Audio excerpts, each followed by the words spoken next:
Saudara pendengar yang kami kasihi dimanapun Anda berada, Anda kembali bersama kami pada acara Telaga Tegur Sapa Gembala Keluarga. Saya Gunawan Santoso dari Lembaga Bina Keluarga Kristen bersama Ibu Esther Cahya, Sarjana Psikologi, dan juga Bapak Pendeta Dr. Paul Gunadi. Beliau berdua adalah pakar konseling dalam bidang keluarga dan juga dosen di Seminari Alkitab Asia Tenggara Malang, akan menemani Anda dalam sebuah perbincangan yang pasti sangat menarik dan bermanfaat. Kali ini kami akan membahas tentang Amsal untuk keluarga. Dan secara berkala, para pendengar yang kami kasihi, kami memang akan membahas topik-topik dengan dasar Alkitab sebagai sumber utamanya. Dan Amsal untuk keluarga ini pun akan banyak membaca dan melibatkan bagian-bagian dari kitab Amsal yang cukup kita kenal. Maka dari studio kami ucapkan selamat mengikuti. Pak Paul, tentu suatu tema yang cukup menarik karena jarang diangkat, yaitu tentang Amsal untuk keluarga. Nah, sebenarnya apa Pak Paul yang mau Pak Paul uraikan dari sini? Pak Gunawan, Amsal sebetulnya merupakan hikmat yang Tuhan berikan kepada manusia untuk bagaimana hidup di dunia ini sesuai dengan kehendaknya. Dengan kata lain, Amsal merupakan contoh konkret atau terjemahan langsung dari firman Tuhan untuk kita terapkan dalam kehidupan kita sehari-hari. Dan ternyata, sebagaimana kita akan nanti lihat, ada banyak panduan dari kitab Amsal untuk kehidupan keluarga kita. Nah, pada saat ini atau pada kesempatan ini, saya kira itulah yang akan kita angkat, Pak Gunawan, agar para pendengar kita mendapatkan berkat dari firman Tuhan pula. Ya, secara spesifik itu Amsal yang mana yang mau Pak Paul sampaikan pada saat ini?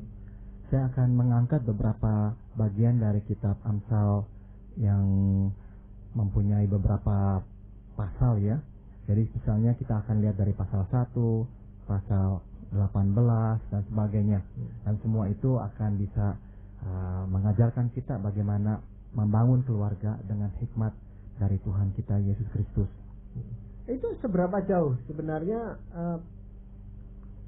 pentingnya sebuah keluarga itu dibangun di atas firman Tuhan? Saya pikir sangat penting sekali, Pak Gunawan, sebab firman Tuhan nomor 1 memberikan kita panduan bagaimana hidup benar.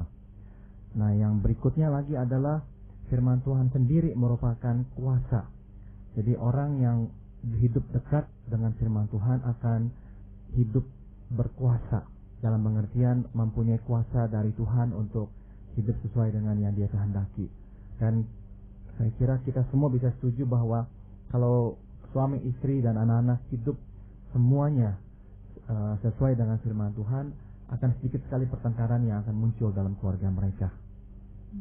Tapi rasanya hal ini yang justru seringkali jadi nomor sekian ya Pak Paul ya. Karena kadang-kadang orang berkata, sekarang ini hidup udah terlalu susah, yang penting ngumpulin uang dulu gitu ya. Jadi mungkin akhirnya yang hal-hal yang mendasar justru malah menjadi nomor sekian sepertinya ya. Tepat sekali Bu Esther. Saya juga kadang-kadang harus mengakui bahwa ini bukan saja orang lain tapi diri saya sendiri pun kadangkala kita ini seolah-olah enggak begitu fasih menerjemahkan firman Tuhan dalam kehidupan kita. Kita seolah-olah menjadikan dunia kita ini dua dunia yang terpisah, antara dunia di gereja dan kehidupan di luar gereja. Jadi yang kita dengarkan dari mimbar tatkala kita ke gereja, seolah-olah hanyalah bisa kita terapkan dalam lingkup gereja pada saat itu. Kemudian waktu kita keluar dan hidup sehari-hari dengan istri, suami kita, anak-anak kita, apalagi dengan orang-orang lain, ternyata kita mengalami kesulitan atau kadangkala ya justru nggak mengingat apa yang firman Tuhan katakan. Nah, justru kitab Amsal ini memberikan kita begitu banyak contoh-contoh konkret atau panduan-panduan yang praktis yang bisa langsung kita terapkan. Di harapan saya melalui diskusi pada kesempatan ini, para pendengar bisa juga ya diingatkan akan panduan-panduan tersebut dan mengingatnya untuk dipraktikkan dalam kehidupan mereka masing-masing. Ya, satu hal juga Pak Paul yang sering kali dikatakan bahwa Amsal ini karena adanya di perjanjian lama ini. Sampai seberapa jauh relevansinya untuk kehidupan kita pada saat ini? Memang ada sedikit unsur-unsur budaya yang tepat atau cocok untuk masa itu, tapi dapat saya katakan hampir semuanya itu lepas dari budayanya mempunyai kaidah yang tetap berlaku untuk kehidupan kita sekarang. Misalnya apa itu Bapak? Misalnya dalam relasi kita dengan Tuhan, Pak Gunawan. Firman Tuhan yang terambil dari Amsal 1 ayat 7 berkata, takut akan Tuhan adalah permulaan pengetahuan, tetapi orang bodoh menghina hikmat dan didikan. Nah, di sini ditekankan sekali bahwa seorang manusia harus takut akan Tuhan. Inilah yang saya katakan integritas pribadi. Seseorang mesti mempunyai integritas pribadi, baik dia suami maupun dia istri. Artinya seseorang yang hidup dalam kebenaran, seseorang yang takut akan Tuhan akan mempunyai wibawa sebetulnya. Seseorang yang mempunyai wibawa dalam rumah tangga akan sedikit banyak mencegah ya terjadinya pertengkaran-pertengkaran yang tidak perlu. Jadi seolah-olah ini ayat nggak begitu penting untuk kehidupan keluarga, tapi sesungguhnya sangatlah penting. Misalkan kita hendak bertengkar dengan pasangan kita, tapi kita tahu dia adalah anak Tuhan yang takut akan Tuhan, dia adalah seseorang yang tulus ya dalam mengikuti perintah Tuhan. Nah, kesegaran itu akan muncul, atau saya dapat katakan hormat itu sudah muncul. Dan waktu respect atau hormat itu muncul, mungkin sekali itu akan mengerem kita, mengerem mulut kita yang mau misalnya ya memarahi dia atau mencaci maki dia. Dan bukankah kita lebih mau untuk mendengarkan orang yang kita hormati? Nah, jadi sekali lagi, kalau suami atau istri hidup dalam takut akan Tuhan yang sesungguhnya, ini adalah suatu respect, ini adalah suatu keuntungan yang sangat besar, karena inilah yang akan menciptakan respect di antara mereka berdua. Tapi tentang konsep takut akan Tuhan ini, kadang-kadang ada orang yang menganggap jadinya seperti Allah ini seolah-olah, Tuhan ini seolah-olah polisi begitu ya. Jadi takut itu tuh seperti kita takut sama polisi, takut kena tilang, takut kena ya dianggap melanggar lalu lintas begitu. Jadi sepertinya konsep takutnya seperti itu, bagaimana Pak Paul? Ada dua pengertian takut akan Tuhan. Yang pertama adalah yang seperti tadi Ibu Esther katakan, takut akan Tuhan berarti memang takut dihukum Tuhan, karena Tuhan adalah Tuhan yang bisa marah, dan kita tahu Tuhan menghukum anak-anaknya. Firman Tuhan yang kita tahu di kitab Ibrani berkata Allah mengganjar anak yang dikasihinya. Dengan kata lain, Tuhan tidak segan-segan menghukum anak-anaknya. Nah, jadi rasa takut itu harus ada. Takut Tuhan menghukum kita kalau kita berdosa terhadapnya. Takut yang kedua adalah lebih merupakan rasa respect kepada Tuhan, rasa segan yang membuat kita enggan melakukan hal-hal yang Tuhan tidak kehendaki. Jadi memang keduanya harus ada di dalam diri seseorang. Nah, sekali lagi, ini adalah panduan pertama, ini adalah fondasinya yang harus dimiliki oleh seorang suami atau istri. Saya kira seorang istri akan kesulitan menghormati suaminya kalau misalkan dia ke gereja setiap minggu, tapi si istri tahu dalam pekerjaannya dia menipu kiri kanan, atau di rumah dia mencaci maki istrinya seenaknya, anaknya juga seenaknya. Dan di rumah si istri lihat si suami tidak pernah membaca firman Tuhan, tidak pernah menjadi imam dalam keluarganya. Nah, tidak bisa tidak, respect istri terhadap suami sudah mulai berkurang. Bandingkan dengan kalau si istri melihat suaminya mencoba mengikuti firman Tuhan dengan setulusnya, menjadi imam dalam keluarganya, memimpin keluarganya kepada Tuhan.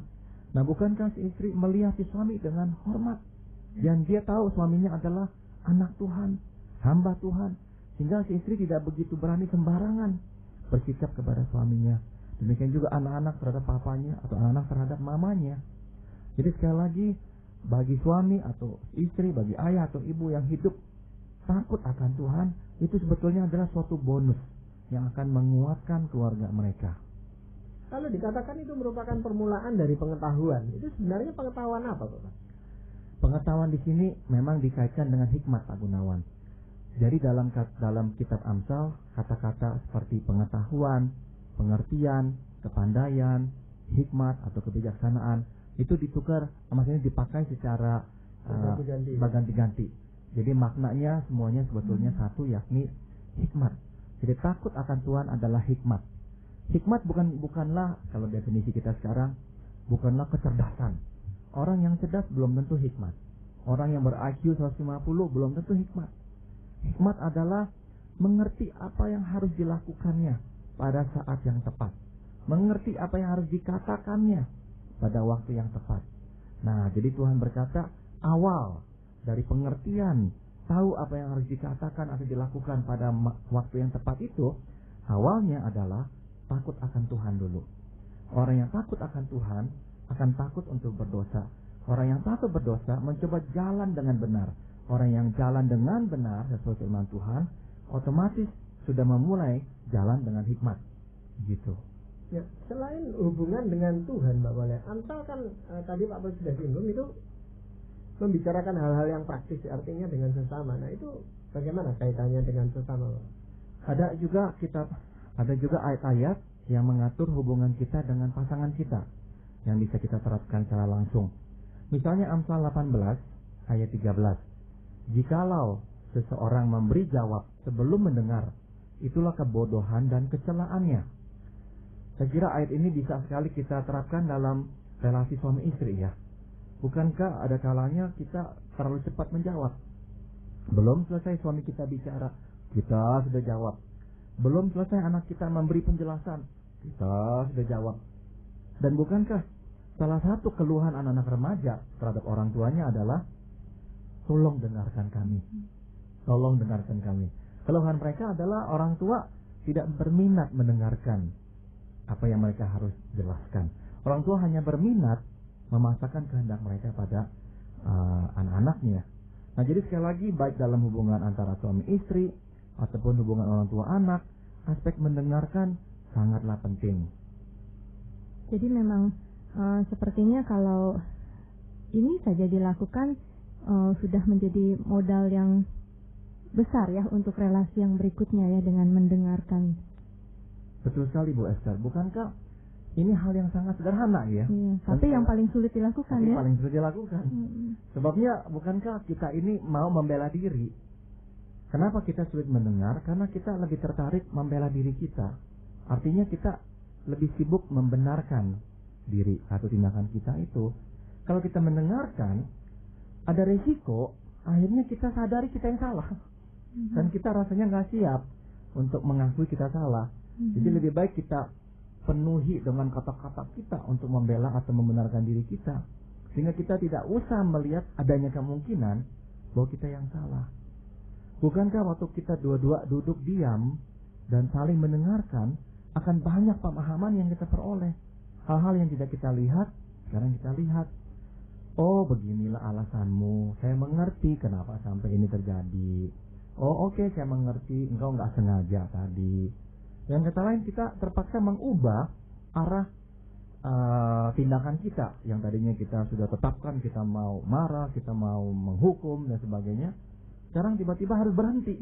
Kita harus belok, tidak jadi menghukum dia atau memarahi dia. Karena apa? Karena pengertian yang telah kita peroleh. Gara-gara apa? Gara-gara memberi waktu untuk mendengarkan. Cuma memang kan kadang-kadang ada orang yang merasa lebih baik saya tidak dengar lebih banyak, nanti berubah pikiran gitu ya.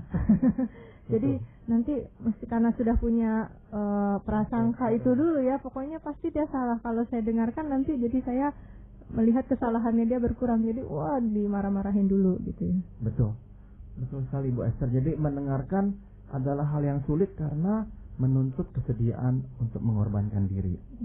Tapi seperti Bu Esther tadi katakan, keampuhannya luar biasa. Sebab seringkali meskipun solusi belum bisa kita temukan ya, misalkan kita bertikai dengan pasangan kita, meskipun solusi belum kita temukan, tapi kalau kita merasa dia sudah mendengarkan kita, bukankah kemarahan kita sudah reda? Ya. Jadi benar-benar itu luar biasa ampuhnya. Dan firman Tuhan dengan jelas berkata, kalau kita memberi jawab sebelum mendengarkan, itu adalah orang yang bodoh. Dan itu menjadi kecelaan kita, artinya menjadi hal yang merupakan kelemahan kita. Ya. Tetapi kan ada juga bagian di dalam surat Amsal yang mengatakan itu celaka itu suami itu kalau serumah dengan istri yang ngomong itu tidak putus-putus gitu maknanya Bapak. Nah itu bagaimana kita bisa toleran untuk mendengarkan terus omongan-omongan yang katakan tidak bermanfaat, tidak membangun itu Bapak. Seperti kaset yang diputar. Katanya seperti air tiris, air hujan kan. Betul. Nah, Betul. Yang sangat mengganggu sekali. Saya kira ada dua kemungkinannya Pak Gunawan ya. Kenapa sampai seorang wanita terus menerus mengeluh seperti itu? Nomor satu adalah mungkin memang dia mempunyai problem, ya, sehingga tidak bisa menguasai emosinya dengan baik. Sehingga kalau emosi itu harus dia lampiaskan sampai tuntas baru dia berhenti. Nah celakanya yang namanya tuntas itu bisa antara 5 jam sampai 5 hari. Ada yang bisa seperti itu. Tapi bisa juga yang kedua Pak Gunawan, yaitu dia terus menerus mengeluh karena memang sudah merasa tidak didengarkan. Jadi dia mempunyai suatu anggapan hanya dengan cara inilah suaminya itu akan bereaksi. Dia kalau hanya bicara 1-2 kali tidak akan ada reaksi yang diharapkan.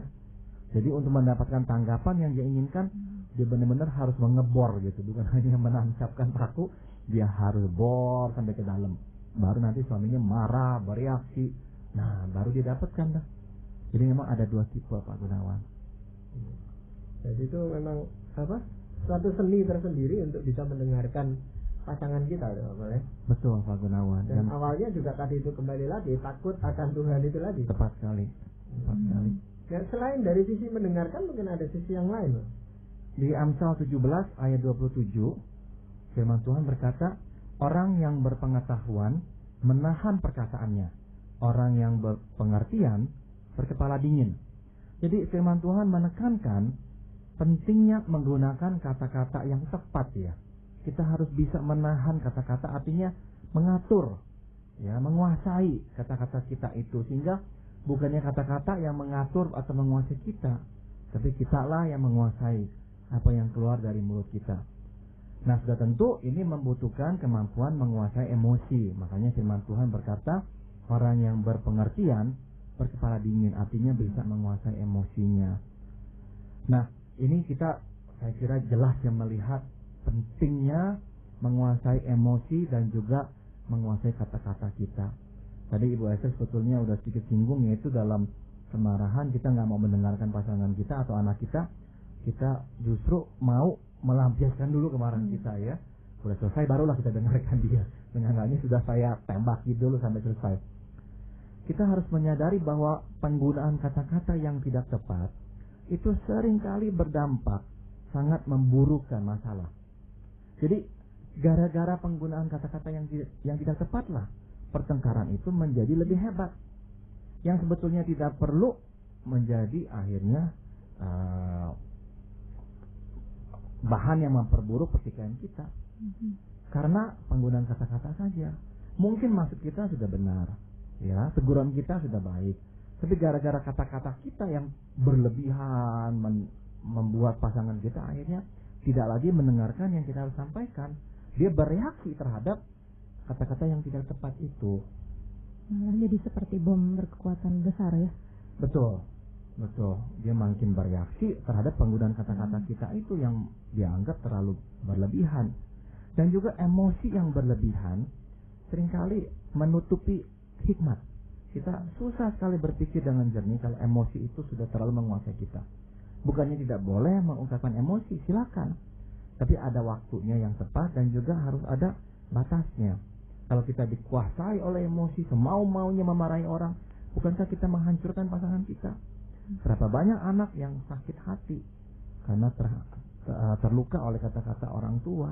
Berapa banyak istri atau suami yang juga hancur gara-gara perkataan atau emosi pasangannya. Masalahnya kadang-kadang orang bilang, aduh kalau saya sudah marah benar-benar sudah lupa begitu ya.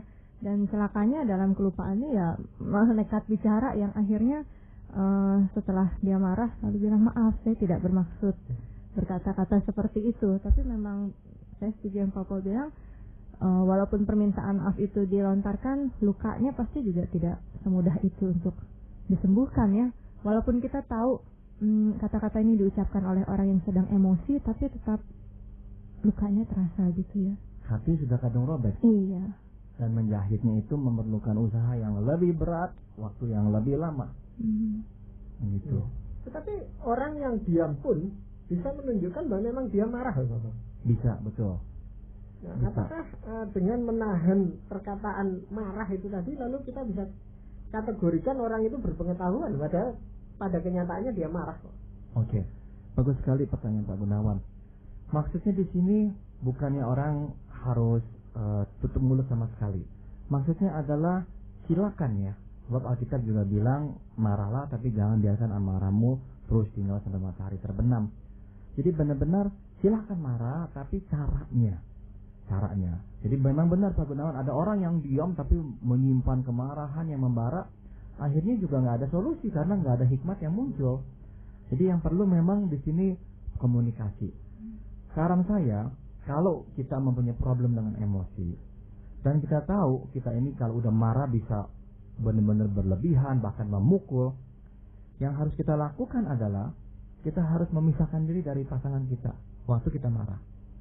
Misalkan kita beritahu dia, kita sepakati, kalau saya lagi emosi, udah kalau berhenti bicara, jangan tambah-tambahkan, jangan tanggapi, saya bisa lepas kendali. Kedua, izinkan saya untuk pergi dulu, benar-benar seharusnya mendinginkan kepala. Misalnya bisa apa yang dilakukan? Mendinginkan kepala secara harfiah bisa kita lakukan dengan cara misalnya sungguh-sungguh meminum air dingin. Dalam keadaan marah, tubuh kita memanas dan harfiah kepala kita pun rasanya panas. Dan waktu kita meminum air yang dingin, kita akan merasakan juga perbedaannya. Emosi kita akan lebih reda. Nah, setelah ada jeda misalnya selama 1 jam, nah mungkin sekali kita akan lebih siap untuk berbicara. Gitu. Tapi sekali lagi, kenapa orang seringkali tersulut ya sampai emosinya meledak? Karena penggunaan kata-kata yang tidak tepat. Nah, salah satu prinsipnya adalah waktu marah jangan serang orangnya, seranglah masalahnya. Ya, kalau kita serang orangnya, kita berkata kamu bodoh, kamu tidak bertanggung jawab dan sebagainya. Jadi kamunya yang diserang, bukan persoalannya lagi apa yang terjadi gitu. Jadi memang ini hal yang penting untuk menjadi sebuah kesepakatan ya antara suami sama istri ya. Kalau memang mungkin sudah ada tanda-tanda yang satu sudah mau meledak, benar-benar yang satunya pun mulai mengingatkan atau memang salah satu harus mundur begitu ya. Memang harus disepakati dalam keadaan tidak emosi, dan ketika emosi juga itu sungguh-sungguh dilakukan begitu. Tepat sekali. Dan harus disepakati ya, sebab kalau tidak, yang satu misalnya berkata, udah jangan ribut, jangan ngomong lagi sekarang, nanti kita tambah ribut. Nah biasanya yang pasangannya makin marah. Sebab dia merasa seolah-olah dia diabaikan. Nah justru harus ada kesepakatan bahwa kalau sudah memuncak, salah satu harus mengingatkan dan yang satunya harus menerima. Ini bukannya penghinaan atau pengabaian, tapi untuk mencegah masalah menjadi makin memburuk. Apakah ada hal lain sehubungan dengan kehidupan kita bersuami istri? Amsal 5 ayat 18 Pak Gunawan berkata, diberkatilah kiranya sandangmu, bersukacitalah dengan istri masa mudamu. Saya boleh simpulkan kata-katanya adalah nikmatilah pasangan kita. Jadi Tuhan memang senang kalau kita ini menikmati istri atau suami kita. Ya, orang yang bisa menikmati pasangannya cenderung membangun suatu rumah tangga yang kuat. Orang yang tidak menikmati pasangannya tidak lagi bisa membangun rumah tangga yang baik. Nah, di sini jelas firman Tuhan bicara secara harfiah, secara fisik. Artinya menikmati tubuh pasangan kita. Dan sangatlah tidak apa-apa ya. Ada orang yang kadang-kadang merasa bersalah gitu menikmati tubuh pasangannya atau menikmati hubungan suami istri. Tidak apa-apa sama sekali. Tuhan justru berkata, nikmati. Ya, jangan justru menjauhkan diri kalau tidak perlu. Justru lakukan tugasmu sebagai suami dan istri ya. Lakukanlah hubunganmu dengan penuh kenikmatan. Dan sekali lagi ini adalah salah satu pengikat ya, perekat antara suami dan istri. Tapi bukan dalam pengertian mengeksploitasi si pasangan. Betul. Jadi kita harus selalu sadari bahwa tubuh pasangan kita ini harus kita hormati. Nah, di 1 Korintus pasal 7 dikatakan bahwa tubuh istri kita milik kita, tubuh kita milik istri kita. Nah, bukankah kita juga seharusnya lah menghormati tubuh kita ini, bukan malah mengeksploitasinya dengan sembarangan. Iya. Kok Amsal mengatakan diberkati kiranya sendangmu. Jadi itu kan semacam apa, telaga gitu Pak Pol ya. Betul. Sendang itu Seperti sumber air ya begitu ya. Itu diberkati itu. Maksudnya akan terberkati keluarga yang hidupnya rukun seperti yang Pak Pol katakan atau bagaimana? Saya lebih melihatnya diberkatilah sendangmu di sini suatu kata-kata lukisan ya, kata-kata figuratif yang lebih mengacu kepada kepuasan seksual kita. Jadi diberkatilah artinya berbahagialah. Ya, sebab kata berkat berasal dari kata bahagia juga. Jadi seolah-olah berbahagialah dirimu, tubuhmu. Ya, kalau engkau menikmati istri masa mudamu itu. Justru saya melihat hal yang menarik dengan dua topik yang sebelumnya ya, tentang mendengarkan dan berbicara menggunakan kata-kata yang tepat. Karena akhirnya kaitannya juga dengan ini ya, akhirnya ada orang-orang yang karena masalah tidak merasa tidak didengarkan ataupun selalu dicela dengan kata-kata yang tepat, akhirnya juga mengurangi kemampuan untuk bisa menikmati relasi itu ya Pak Pol. Betul sekali Bu Esther. Kalau tidak salah namanya Tim Hansel, dia pernah menulis sebuah buku Sex Begins at the Kitchen ya. Seks dimulai dari dapur. Maksudnya perlakuan suami terhadap istri di dapur atau perlakuan istri terhadap suami di dapur akan mempengaruhi hubungan keduanya sebagai suami istri di ranjang. Jadi apa yang terjadi di luar kamar sangat mempengaruhi apa yang terjadi di dalam kamar. Kalau seseorang merasa didengarkan, dimengerti, dia akan jauh lebih senang melayani pasangannya. Jadi sekali lagi hubungan seksual seolah-olah merupakan pertanda ya, barometer berapa kuatnya hubungan suami istri itu sendiri. Iya. Rupanya juga masih ada banyak hal Pak Pol yang bisa kita bahas melalui kitab Amsal ini Pak Pol. Betul. Tapi waktu juga tidak bisa diperpanjang kali ini. Tetapi kita masih punya kesempatan pada waktu yang akan datang untuk membahas lebih lanjut bagaimana Amsal untuk keluarga ini sangat penting sebagai landasan kehidupan suami istri, khususnya kita yang percaya kepada Tuhan Yesus. Betul Pak Gunawan. Ya. Jadi saudara-saudara pendengar, demikianlah tadi Anda telah mengikuti perbincangan kami dengan Bapak Pendeta Dr. Paul Gunadi dalam acara Telaga Tegur Sapa Gembala Keluarga. Kami baru saja berbincang-bincang tentang Amsal untuk keluarga, dan kami belum bisa menuntaskan pembahasan kali ini, tapi pada kesempatan yang akan datang kami akan melanjutkan perbincangan kami ini. Karenanya kami sarankan bagi Anda untuk terus mengikuti acara ini pada kesempatan yang akan datang. Sedang bagi Anda yang berminat untuk mengetahui lebih lanjut mengenai acara ini, kami persilakan Anda menghubungi kami lewat surat. Alamatkan surat Anda ke Lembaga Bina Keluarga Kristen atau LBKK, Jalan Cimanuk nomor 58, Malang. Saran-saran, pertanyaan serta tanggapan Anda sangat kami nantikan. Dan akhirnya dari studio kami ucapkan terima kasih atas perhatian Anda. Sampai jumpa pada acara Telaga yang akan datang.